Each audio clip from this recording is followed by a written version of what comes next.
దేశ గ్రామీణ జీవన విధానంలో రైతుల ఆదాయాన్ని రెట్టింపు చేస్తూ వారి జీవన ప్రమాణాల్ని పెంచటంలో గొర్రెల పెంపకం ప్రముఖ పాత్ర పోషిస్తుంది. కానీ శీతాకాలంలో గొర్రెలు, మేకలు ఎక్కువగా వ్యాధుల బారిన పడి చనిపోతుంటాయి. చలికాలంలో గొర్రెల పెంపకంలో తీసుకోవాల్సిన జాగ్రత్తల గురించి జీవాల పెంపకందారులకు తెలియజేస్తున్నారు PV veterinary university professor and head doctor RMV Prasad.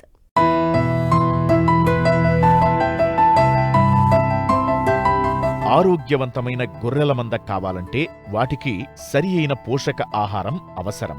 మంచి యాజమాన్య పద్ధతులను విధిగా పాటించాలి. ఈ రోజుల్లో గొర్రె మాంసానికి చాలా డిమాండ్ ఉంది. గొర్రెల ద్వారా గ్రామీణ రైతులు లాభం పొందడానికి ఎంతో అవకాశముంది. 20 కిలోల బరువున్న గొర్రె 13 కిలోల మాంసాన్ని ఇస్తుంది. కాని గొర్రె పుట్టినప్పటి నుండి జాగ్రత్తగా పోషకాహారాలు సరైన మోతాదులో సక్రమంగా ఇస్తేనే తక్కువ కాలంలో వాటి బరువు పెరిగి మాంసోత్పత్తికి తోడ్పడుతుంది. ఎక్కువగా గొర్రెలు శీతాకాలంలో అనారోగ్యానికి గురవుతాయి. దీంతో గొర్రెల్లో మాంసోత్పత్తి తగ్గుతుంది. కాబట్టి చలికాలంలో గొర్రెల పెరుగుదలలోనూ పోషణలోనూ ఆరోగ్య విషయంలోనూ శ్రద్ధ వహించాలి.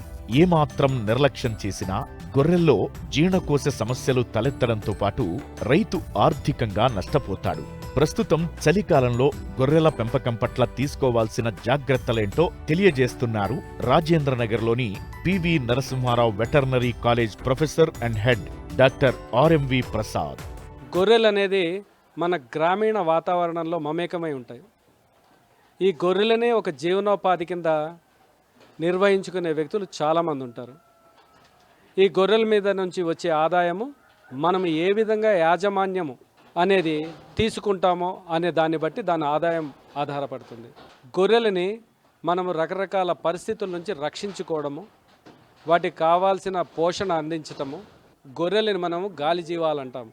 ఎందుకు అంటాము అంటే ఇవి బయట గాలికి తిరిగి తమ యొక్క పోషణని పొందుతాయి. అంటే ఏంటి, మనము వాటిని గ్రేజింగ్కి బయటికి తీసుకుని వెళ్తూ ఉంటాం. తీసుకుని వెళ్ళేటప్పుడు మనం తగు జాగ్రత్తలు తీసుకోవాలి. అది కూడా శీతాకాలం అనేది ఉంది చూడండి. ఈ కాలంలో మనందరికీ తెలుసు, వాతావరణం అంతా మంచుతో ఉండడము, చుట్టుపక్కల ప్రదేశాలన్నీ చల్లబడిపోవడం, ఇవన్నీ చేస్తూ ఉంటాయి. కండిషన్ అంటే శరీరతత్వం బాగున్న గొర్రె కానీ మేక కానీ చలికాలం గురించి అంతగా భయపడక్కర్లేదు. మనం ఎప్పుడైతే బాడీ కండిషన్ అంటామో, శరీర స్థితి బాగులేదో వాటికి మనము మరింత జాగ్రత్త తీసుకోవాలన్నమాట. శీతాకాలంలో మనం ముఖ్యంగా తీసుకోవాల్సిన జాగ్రత్తలు ఏంటి అంటే, మొట్టమొదటి జాగ్రత్త, గొర్రెలని మనం చలి నుంచి, చల్లని గాలుల నుంచి రక్షించాలంటే మనము మొట్టమొదట గొర్రెలను ఎక్కడ పెట్టుకుంటామో, మనం ఒక షెడ్లో పెట్టుకుంటాం. ఆ షెడ్ లోపల ఉన్నప్పుడు గొర్రెలు రాత్రిపూట చలి మరింత ఎక్కువగా ఉంటుంది. చలిగాలు వేయడం కానీ, టెంపరేచర్ తక్కువగా ఉండడం కానీ, అప్పుడు మనము ఆ షెడ్లను ఏం చేయాలి, చుట్టుపక్కల పరదాలతో కట్టివేయాలి.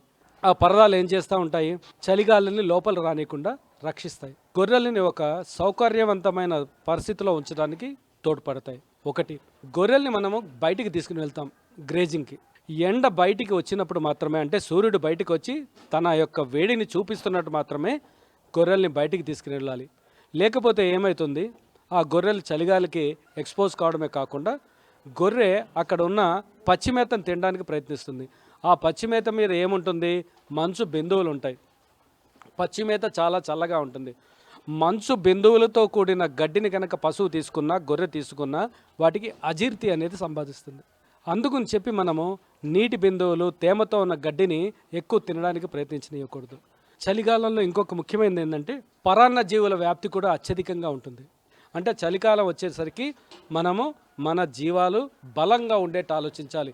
బలమైన గొర్రె చలిగాలి నుంచి తనని తాను రక్షించుకుంటుంది.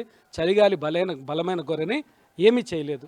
పచ్చి మేత మనము కనుక పశువులకి ఇచ్చినట్లుగా గొర్రెలకి కూడా మనం పచ్చి మేతను కనుక సప్లై చేయదలుచుకుంటే, ఆ పచ్చి మేత ఎలా ఉండాలి అంటే కొంచెం ఎండుగా కనపడాలి. అందుచేత మనము గొర్రెలకి పచ్చి మేత కాకుండా కొద్దిగా దాంట్లో ఎండుదనం వచ్చేంత వరకు ఉంచుకుని చిన్న ముక్కలుగా చేసి మేపితే గొర్రెలు తాము తీసుకునే పోషణని తగ్గించుకోవు, తీసుకునే మేతని తగ్గించుకోవు. దీనివల్ల దాని శరీరాకృతిలో కూడా మార్పులు రావు. గొర్రెలు చాలా సున్నితమైన జంతువులు. అలాగే వీటికి వ్యాధులు కూడా ఎక్కువనే చెప్పాలి. అందుకే ఆరోగ్యం విషయంలో శ్రద్ధ వహిస్తేనే లాభాలు వస్తాయి.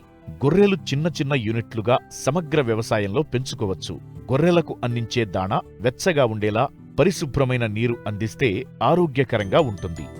మీకు తెలుసు, గొర్రెలకు ఇచ్చే పోషణలో మనము సాంద్ర పద్ధతిలో పెంచేటైతే దాణా అనేది అత్యంత ముఖ్యమైన పోషణ. అటువంటి దాణాని మనం సమపాళ్లల్లో సమీకృత దాణా అంటారు.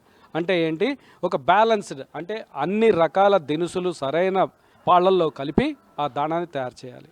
ఆ దాణాని కూడా పశువులకి కానీ గొర్రెలకు కానీ ఏ టైంలో ఇవ్వాలంటే సాయంత్రం వేళ ఇవ్వాలి. ఇక్కడ ఇంకొకటి అత్యంత ముఖ్యమైనది, నీరు ఇచ్చేటప్పుడు మనం నిలవ ఉన్న నీరు కాకుండా బోర్ల నుంచి కానీ మన బావుల కాడ కానీ ఎక్కడైనా సరే మనము నీటిని ఫ్రెష్గా వాటికి అవసరమైనప్పుడు కనుక ఆ తొట్లని నింపి ఇయ్యగలిగితే చల్లటి నీళ్ళ బారి నుంచి కూడా కాపాడచ్చు. మనం ఆ గొర్రెల షెడ్ దగ్గరే చిన్న మంట కనుక పట్టుకోగలిగితే ఆ పొగ కూడా శరీరాన్ని వెచ్చగా ఉండడానికి ఉపయోగపడుతుంది. రెండోది, ఆ పొగ దోమల నుంచి పురుగుల నుంచి కూడా గొర్రెల్ని కాపాడినట్లుగా ఉంటుంది. ఆ తర్వాత మనము గొర్రెల్ని ప్రతి చోట గొర్రెల్ని ఎలా ఇంటి వెనకాల నిలబెడతా ఉంటారు, ఒక చెట్టు కింద పెట్టేస్తారు.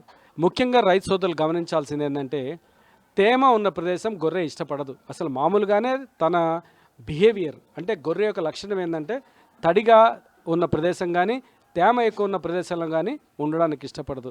అందుకని మన పెరళ్లలో మనమేం చేయాలి, గొర్రెల్ని కట్టేసే ప్రదేశాల్ని తరచుగా మారుస్తూ ఉండాలి. అంటే ఆ ఏరియాలో తేమ ఉండకూడదు, మూత్రంతో తడిసిపోవడం కానీ నీళ్లతో నిండిపోవడం కానీ ఏమీ ఉండకూడదు. పొడి అయిన ప్రదేశంలో పరిశుభ్రమైన ప్రదేశం, పొడిగా ఉండాలి, పరిశుభ్రంగా ఉండాలి. చుట్టుపక్కల ఒక గోడ లాంటి ప్రదేశం ఉండాలి. ఆ గోడ లాంటి ప్రదేశం ఉండడం వల్ల చలిగాలి నుంచి మనము గొర్రెల్ని రక్షించిన వాళ్ళం అవుతాం. సో ఈ చిన్న జాగ్రత్తలు తీసుకుంటే మనం శీతాకాలాన్ని చాలా సులువుగా అధిగమించవచ్చు.